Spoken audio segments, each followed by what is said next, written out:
Bonjour et bienvenue sur la 4e émission du Micro Narbonnais. Aujourd'hui, je suis avec Yohan, mais aussi avec Magali Dufort, qui travaille au sein de la Villa, du Formentera et de l'imprévu. Et aujourd'hui, on va justement parler un petit peu de l'actualité du Formentera parce qu'on a une surprise avec le WOW.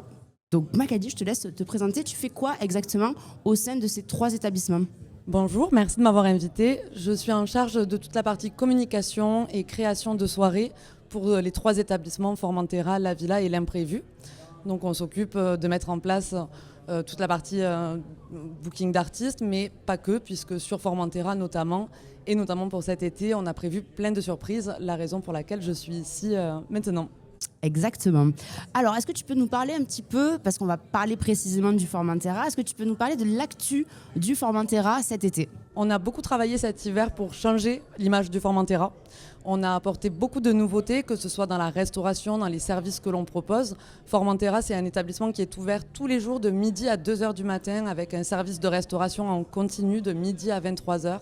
Donc beaucoup de temps différents à vivre au Formentera, des après-midi plutôt piscine, bronzette, assez chill, des soirées où on va manger des tapas au bord de la piscine en profitant d'un bon cocktail, mais également des soirées plus musicales avec des concerts, avec une partie DJ. Tous les soirs, nous avons une programmation différente. Et également, du coup, pour cet été, nous avons mis en place du coup, quelques événements comme Maman sort ce soir, qui est une soirée 100% filles qui s'installe à Formentera le temps d'une soirée. On a aussi également des voyages dans les années 80 qui sont prévus. Donc beaucoup d'événements à thème que nous avons mis en place pour profiter à tout le monde. Trop bien. Et donc, c'est là qu'intervient Yohan. Donc, Yohan qui fait partie du Micro Narbonnais, mais qui est aussi le patron du WOW, qui est un espace de coworking, mais qui propose aussi des concerts, des événements et du Comedy Club depuis 2 ans, c'est ça ? Tout à fait. Ça fait 2 ans que nous faisons des soirées stand-up, une par mois, de septembre à mai. Et donc là, nous avons une surprise. C'est à moi de l'annoncer ? Ah ben oui, vas-y. Nous avons une surprise, donc on va exporter le stand-up, le WOW Comedy Club à la plage, donc au Formentera. Voilà, donc Magali nous a fait cette gentille proposition. Et donc nous aurons 2 dates, toujours sur l'esprit du mardi. Voilà, parce que les soirées stand-up sont le mardi au WOW. Et donc là, il y aura la date du 21 juillet, donc mardi 21 juillet, et du mardi 18 août. On a déjà les noms. On peut annoncer en tout cas les noms du mardi 21 juillet. Tout à fait. Je les annonce. Vas-y. Voilà. Donc nous sommes en collaboration avec l'association Stand Up For You qui est basée à Toulouse. Et nous avons Romain Simancas, Tommy V, Tommy Bourbi et Marine Richard. Donc vraiment un joli plateau stand-up. Je pense vraiment qu'on va se marrer. Et donc il y aura la billetterie en ligne incessamment sous peu sur les réseaux sociaux. Voilà, un petit peu partout. Super. Donc, comment ça va s'organiser au Formentera ? Parce que là, nous, on change complètement de lieu. C'est vraiment une première. Tout à fait. Je pense que c'est un lieu qui va être très original pour un stand-up puisqu'on va être en plein air déjà, au bord de la piscine. On va avoir un espace dédié du coup pour les artistes qui auront une place centrale. Donc, pas d'inquiétude, peu importe à quelle heure en tout cas, peu importe à quel moment vous réservez, vous aurez toujours une bonne place pour voir les artistes, vous serez toujours proche des artistes. On a réfléchi à ça. L'avantage, c'est vraiment ce côté plein air qui change, on va dire, de ce qui se fait habituellement sur des comédie clubs et accompagné de notre carte de restauration et de notre carte cocktail pour ceux qui souhaitent uniquement boire un verre et ne pas passer sur le côté restauration. Ça va être incroyable. Je pense. Bon, ben rendez-vous du coup le 21 juillet et 18 août. Exactement. Merci Magali. Merci beaucoup à vous Magali pour l'invitation. La musique traverse les frontières, bouscule les certitudes et crée, entre des inconnus, une langue commune. C'est par ces mots que s'ouvre l'édito de la Tempora 2026. Cette année encore, le Festival du Grand Narbonne sillonne les communes du territoire avec des musiques venues d'ici et d'ailleurs. Des artistes porteurs d'histoire, de culture et d'imaginaire différentes. Mais la Tempora, ce n'est pas seulement une programmation musicale estivale, c'est aussi une manière d'aller vers l'habitant, de faire vivre les communes, de parler de culture et de donner une place concrète dans le territoire. Nous sommes avec Emma Bellotti, vice-présidente du Grand Narbonne en charge de la politique et de l'action culturelle. Bonsoir. Bonsoir. Je reprends encore une fois l'édito que je trouve merveilleusement écrit. Il dit, si je cite, « Entre des inconnus, une langue commune ». Est-ce que cette phrase, elle résume l'esprit de la Tempora ? Tout à fait. Depuis 16 ans maintenant, la Tempora se veut un festival de musique d'ici et d'ailleurs qui donc va sur les communes. Cette année, nous avons donc 13 communes qui vont recevoir la tempora et qui va permettre donc bien sûr de faire la fête, mais aussi de créer du lien entre les habitants. Et ce lien, le tempora, fait aussi venir des artistes de territoires différents, des sons et des imaginaires venant d'horizons parfois assez lointains. Est-ce que cette rencontre avec d'autres cultures, qu'est-ce qu'elle apporte selon vous aux habitants du Grand Narbonne? Une ouverture tout simplement, une rêverie, une ouverture vers d'autres pays et de pouvoir peut-être découvrir en restant sur place des musiques qu'ils n'auraient peut-être pas pu écouter jusqu'alors.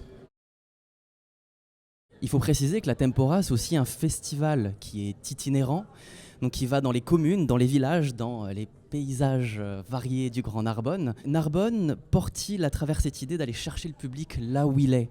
Comment est venue cette idée et qu'est-ce que cela apporte d'aller directement amener la culture? Alors, cela apporte que la culture va sur le territoire un peu partout et va être, de toute façon, comme je l'ai indiqué, des concerts gratuits pour tous. Ça permet donc aux personnes, donc peut-être alors qu'elles n'auraient pas osé aller écouter un concert, de voir que dans leur village, on peut également écouter de la musique, par exemple colombienne ou brésilienne. Et ça crée du lien aussi avec les personnes qui sont sur le territoire, je pense aux touristes.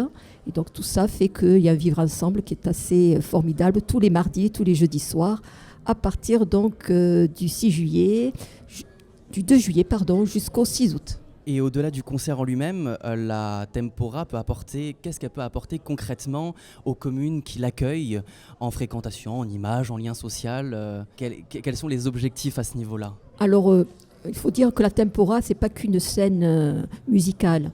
Elle va proposer des temps forts autour de la biodiversité, autour de la santé, autour de l'art contemporain. Donc, ça sera un moment qui va être proposé aux habitants, même donc de découvrir peut-être leur environnement, parce qu'on pourra voir la nature autrement et de voir ce qui nous entoure de façon peut-être un peu plus poétique. Il y aura d'ailleurs des éco-balades qui vont être proposées. On pourra donc partir de Saint-Nazaire jusqu'au Sommail pour découvrir et voir autrement, comme je l'ai dit, le patrimoine que très souvent on ne prend pas le temps de regarder. Mais tout à fait, c'est vrai que la plupart du temps, on habite à Narbonne, on a un paysage magnifique et la plupart du temps, on roule, on regarde même pas ce qui nous entoure. Donc là, c'est le temps de faire une pause. Oui. C'est un peu ça le but de la tempora, c'est de mettre donc en valeur le patrimoine de nos communes. Merci beaucoup. Je vous en prie. Merci Liam et Madame Bellotti pour cet échange. Et donc nous sommes également avec Fabien Bergès qui est le directeur du théâtre cinéma Scène nationale de Narbonne. Et donc j'imagine que pour vous c'est un honneur aujourd'hui d'accueillir cette première date et ce lancement du Festival de la Tempora. Donc ce soir à partir de 20h avec Balaké Sissoko et Pierre Faccini, je sais pas, il faut le dire comme ça, à l'italienne. Voilà. Quel est le rôle du théâtre dans ce festival et pouvez-nous dire un petit peu En effet, c'est la deuxième année consécutive qu'on a l'honneur d'accueillir l'ouverture de la Tempora ici au théâtre. Ça va dans le sens de ce que la scène nationale essaie de créer toute l'année comme lien, partenariat avec les autres acteurs culturels de ce territoire. Et le Grand Narbonne en est un, que ce soit avec le Salon du Livre sur lequel nous avons collaboré, et la Tempora. Et c'est un peu un passage de relais. Là. Pour nous, c'est la dernière date de la saison là, ici dans les murs du théâtre. Et ben, la Tempora va prendre le relais avec une programmation donc, estivale sur le territoire qui vient en prolongement de tout ce qu'on aura proposé cette année. Donc on est ravis dans ces murs de proposer aussi un concert de cette qualité avec deux artistes exceptionnels, Pierre Faccini, Balaké Sissoko, et puis les musiques du monde, cette ouverture vers l'ailleurs aussi dont parlait Madame Bellotti. C'est aussi une des lignes de conduite de notre programmation qui s'intéresse notamment aux musiques du bassin méditerranéen. Donc on est très heureux de prolonger le voyage là ce soir avec ce concert. Merci beaucoup. Mais du coup, comme c'est la dernière, forcément, on a envie de savoir quelles sont les prochaines dates, ou en tout cas peut-être les points, les principales dates à venir. Pouvez-vous nous parler un petit peu de la prochaine saison du théâtre 2026-2027? Alors il faut noter déjà très prochainement la date du 18 juin à 20h où nous dévoilerons justement l'ensemble de la programmation 2026-2027, les 54 spectacles qui seront à l'affiche entre septembre 2026 et juin 2027. C'est toujours une soirée importante, voilà, qui marque le point de départ d'une saison culturelle, de spectacles de théâtre, de danse, de musique, de cirque. Je peux d'ores et déjà vous dire qu'il y aura quelques grands noms de théâtre, de la danse ou de la musique. Alex Lutz, qui vient de recevoir le Molière du meilleur spectacle d'humour, qui sera là au mois d'octobre. Pour la danse, on aura le nouveau spectacle d'Ofe Schechter, grand chorégraphe que nous avons accueilli plusieurs fois, qui est maintenant directeur de l'Agora, Centre national de la danse à Montpellier. En musique, on aura aussi l'Orchestre national du Capitole avec le soliste Bertrand Chamaillou au piano, ou la chanteuse franco-algérienne Swad Massi aussi en janvier, et plein d'autres rendez-vous. Et voilà, je vous invite à venir le 18 juin pour les écouter en détail. Ça sera une soirée festive, au-delà de présenter tous les spectacles. La fanfare du Minervois jouera avant et après la présentation sur le parvis. Voilà, bien sûr, nos partenaires publics, la ville de Narbonne, le Grand Narbonne, le département notamment, seront présents pour nous accompagner. Voilà, une soirée riche en perspectives. Merci, nous serons bien là pour le 18 et on a hâte de connaître l'ensemble de la programmation, donc c'est 54 dates, ce qui est énorme. Un petit mot peut-être sur la partie technique, les abonnements, à partir de quand on peut s'abonner, comment fonctionnent les abonnements? On peut s'abonner dès le lendemain, dès le 19 juin. Il y a 2 formules d'abonnement. Jusqu'au 30 septembre, on peut prendre un abonnement à partir de 4 spectacles qui donnent droit donc au tarif abonné qu'on appelle le tarif fidélité.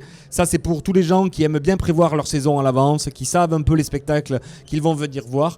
Pour ceux qui veulent un peu plus de souplesse, ils peuvent acquérir une carte qu'on appelle la carte fidélité pour 15 € et ils bénéficient du tarif fidélité toute l'année quand ils décident en fait. Voilà. Et la billetterie donc sera ouverte jusqu'au 16 juillet pour pouvoir acheter les places et tout l'été sur internet. Voilà. Et puis de nouveau dès la mi-août, quand le théâtre et le cinéma rouvrent, la billetterie rouvre également pour accueillir les spectateurs. Eh ben c'est parfait, c'est noté. Je réitère encore merci d'avoir accepté notre web TV Le Micro Narbonnais. Merci Emma Bellotti, merci Fabien Bergès et bon concert à vous. Merci à vous. Et bonne tempora. Pour la fin de cette émission, nous sommes avec notre dernière invitée, qui est une invitée spéciale, qui se nomme Emmanuelle Honorin, si je le prononce bien. Très bien, parfait. Qui est donc productrice culturelle, journaliste, auteure et ethnologue. Incroyable. Voilà, J'ai même vu que vous avez une fiche Wikipédia. Alors là, ça m'a mis une pression. J'ai dit, déconne pas, c'est écrit sur Wikipédia. Ah, Wikipédia, c'est du lourd. C'est du high level. Emmanuelle Honorin, vous êtes intervenu hier soir dans le cadre de la Tempora. Vous avez animé une projection avec Balaké Sissoko. Pouvez-vous nous parler un petit peu de cette intervention et pourquoi vous assistez et vous intervenez dans le cadre du festival La Tempora? En effet, j'ai fait cette intervention hier sur le mode d'une conversation intimiste avec Balaké Sissoko. Et c'est un mode d'interview, entre guillemets, que j'adore parce que ça laisse affleurer quelque chose d'assez personnel et assez intime et assez individuel, enfin, au sens... L'idée, c'est de créer un espace où l'artiste se sent à l'aise. Et c'est quelque chose que je fais depuis très longtemps, lors d'un festival en particulier qui s'appelle Gnawa et musique du monde à Essaouira au Maroc. Je fais ça depuis 26 ans. Et ça s'appelle l'Arbre à Palabre. Ah voilà, on souhaitait que vous nous en parliez de l'Arbre à Palabre. Voilà. C'était un peu flou pour nous. Voilà, et l'Arbre à Palabre, c'est évidemment un moment sacré en Afrique de l'Ouest où sous l'arbre, les gens se retrouvent pour parler des sujets importants, mais aussi c'est un espace social, c'est un espace où la parole circule, c'est un espace, c'est plus que... c'est plus que le rôle de la parole. On est sur l'essence de la tradition orale. Et en fait, la plupart des musiques avec lesquelles on travaille sont liées à la tradition orale. Et ça, on l'oublie. Donc, je suis anthropologue, en effet, de formation, mais j'ai toujours travaillé dans la musique. Oui, j'ai vu spécialisé dans les musiques du monde. Ouais, j'ai toujours travaillé dans la musique. J'ai fait beaucoup de Vous n'êtes pas nombreux sur le créneau, non? Oui, on est de moins en moins nombreux pour des raisons toutes simples. C'est qu'on a de moins en moins de moyens pour faire du collectage sonore dans les campagnes. Et moi, c'est ce qui m'intéresse, c'est ce que j'adore faire. Collectage sonore, alors quand je dis les campagnes, pas que dans les campagnes, mais quand même, il y a quelque chose de l'ordre de tradition rurale. J'adore faire chanter les gens. J'adore faire comprendre comment surgit, comment émerge la création de manière traditionnelle, en fait, et que les gens racontent leur histoire, leur mémoire, leurs grands-parents, leurs arrière-grands-parents, comment l'inspiration qu'aujourd'hui on appelle de manière contemporaine les musiques du monde, et on les a, et tant mieux, comment tout ça naît. J'aime bien travailler sur cette genèse-là. C'est aussi parce que moi-même j'étais très inspirée par nos anciens. C'est-à-dire que j'oublie pas que si aujourd'hui on a Balaké Sissoko, on a eu avant Toumani Diabaté, on a eu avant Kassemadi Diabaté, etc. Tous ces grands griots de l'époque. J'oublie pas que si on a, je sais pas, hein, je prends au hasard des très brillants musiciens Kawal du Pakistan, on a eu avant Nusrat Fateh Ali Khan, etc., etc. Et cette mémoire-là, pour moi, c'est un cadeau. Je l'ai reçu, ça fait 20, 30 ans, quand j'avais 20 ans. Et je trouve qu'il y a cette continuité-là dont il faut continuer à parler. Et donc, c'est simplement du lien, on dirait. Hein. C'est un travail de passeur. Et j'aime ça, oui. Et je le fais en effet, modestement, dans des domaines différents. C'est-à-dire, j'ai écrit pendant 20 ans au magazine Géo, le magazine Vert, le magazine de voyage, où j'écrivais que sur la musique. J'avais une rubrique qui s'appelait La Géomusique, raison pour laquelle aujourd'hui j'ai une boîte de prod qui est en fait une association qui existe depuis plus de 20 ans, qui s'appelle Géomuse. Voilà. Et c'est vraiment, mon histoire, c'est la connexion entre cette géographie musicale, au sens du voyage, au sens de cette immersion qu'on peut vivre, et les musiques telles qu'elles nous arrivent aujourd'hui sur un plateau. Voilà. Et j'aime bien travailler sur cette mémoire-là. Alors, j'ai un peu une question impertinente que je me suis posée quand j'ai lu votre Wikipédia. Pauline continuera peut-être sur des questions de fond, mais vous faites ça depuis des années. Vous vivez de quoi en fait? Comment ça fonctionne? Non mais c'est vrai, on se demande est-ce que c'est le magazine Géo qui vous paye pour aller faire ce type de mission? Voilà, c'est une petite question. Je dois dire que pendant 15 ans, le magazine Géo m'a payé pour aller explorer le monde, et ça c'est un vrai cadeau. Mais avant et aussi pendant, parce que même quand j'étais à Géo, je faisais aussi de la production de ce que j'appelais de collectage sonore. J'ai travaillé pour tous les labels, quasiment tous les labels de musique du monde, Okora, Accords Croisés, Buddha Music, tous ces grands labels de musique du monde qui existent toujours aujourd'hui, qui peut-être qui éditent moins d'albums, mais qui ont été, dont les productions ont été nourries par les ethnomusicologues. Donc oui, j'avais des budgets. Ah oui, je suis totalement indépendante. Okay. Oui. Et j'avais des budgets pour aller, pour partir. Alors c'était du collectage, mais c'était aussi de la production, c'est-à-dire soit sur place, on travaille dans des studios locaux pour enregistrer et pour générer des albums de musique du monde, et on travaillait surtout sur des livrets, des bouclettes comme on dit, des livrets importants. Donc c'était des photos, du texte. Soit j'écrivais le texte, soit je travaillais avec des anthropologues ou des historiens locaux, parce que c'est un vrai travail de recherche. Donc ça, c'est la partie production. Et puis quelquefois, ça donnait vraiment des plateaux qui tournaient après ici en Occident et qui ont j'allais dire Occitanie aussi d'ailleurs, mais ça c'est autre chose, j'ai ripé en Occident. Et j'ai beaucoup travaillé sur Cuba, j'ai beaucoup travaillé sur Haïti, je continue à travailler sur Haïti en ce moment. Beaucoup, c'est pour moi une terre sacrée et extrêmement intéressante d'un point de vue musical et de sa diversité. Et puis je travaille beaucoup en ce moment, c'est un peu mes deux directions qui n'ont rien à voir l'une avec l'autre, avec l'Argentine. Voilà. Si j'ai bien compris, vous travaillez quand même aussi en Occitanie, puisque vous avez un projet, je ne sais pas si ce projet il a déjà démarré ou si c'est encore à l'état de projet, et vous avez un ancien presbytère, donc qui j'imagine désacralisé, à Sijan, Que se passe-t-il dans ce presbytère? Pouvez-vous nous en parler? En fait, j'ai produit beaucoup de musique du monde un peu partout chez les autres, j'allais dire, en partenariat. Alors bon, évidemment, après avoir dit que je collectais dans les campagnes, je travaille après avec des lieux comme des scènes nationales, là où on est aujourd'hui, ou la Philharmonie, ou le musée du Quai Branly. Je travaille beaucoup avec des musées, musée des Confluences à Lyon, etc., auditorium de musée. Chez les autres, on va dire, et ça me fait toujours plaisir de le faire, évidemment. Mais j'ai eu un moment l'idée d'avoir un endroit qui soit un endroit assez modeste, mais où je peux rassembler ces énergies. Et en fait, j'ai cherché une maison, quelque part en France, qui pouvait être un endroit où je pouvais créer une rencontre de musiciens du monde et pouvoir parler de cette passion-là.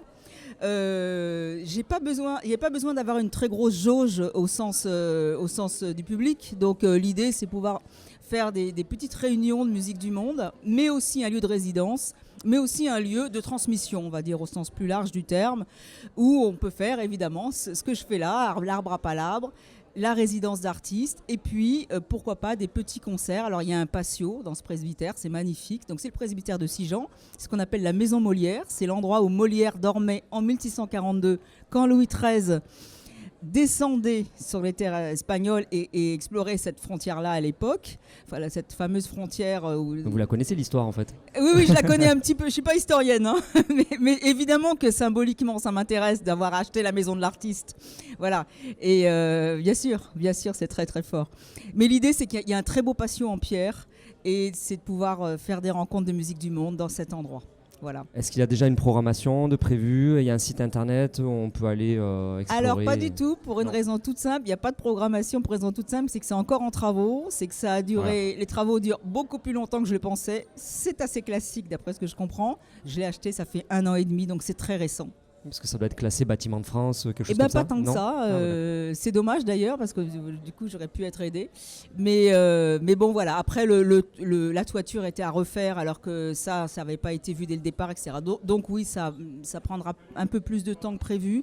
Mais c'est pas très grave. C'est l'idée de travailler sur le temps, quelque chose de modeste et je pense qui peut ressembler à notre type de musique. Et il n'y a pas beaucoup de lieux comme ça, même si ça reste d'ailleurs des rencontres acoustiques, je pense que ça peut être intéressant.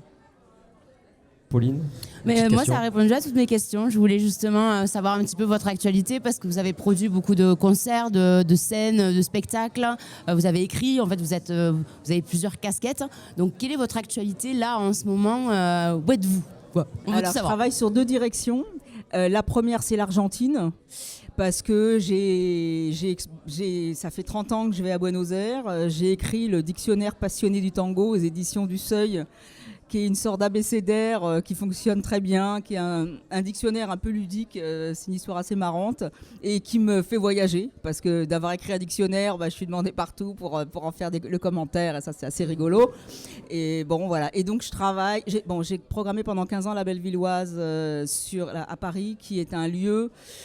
première coopérative ouvrière de Paris et qui est un lieu où j'avais la chance de pouvoir programmer des orchestres de tango. Donc c'est un peu mon dada. Donc ça, d'accord. C'est une partie de ma tête.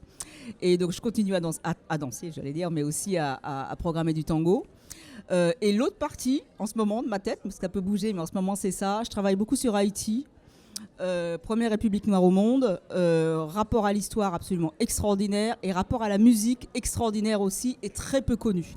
Et je travaille avec un personnage qui s'appelle Hérol Josué en particulier, qui lui-même est anthropologue en dehors d'être artiste, et qui dirige le Bureau national d'ethnologie à Port-au-Prince et avec lequel on fait pas mal d'actions à plein de niveaux, c'est-à-dire sur scène, cinéma, littérature. C'est un mec brillant et je travaille beaucoup avec lui. Voilà. Là, je suis un peu sur ces 2 directions en ce moment, Haïti et l'Argentine. Mais ça peut bouger. Hein. D'accord, voilà. Ouais, j'imagine, je me doute bien.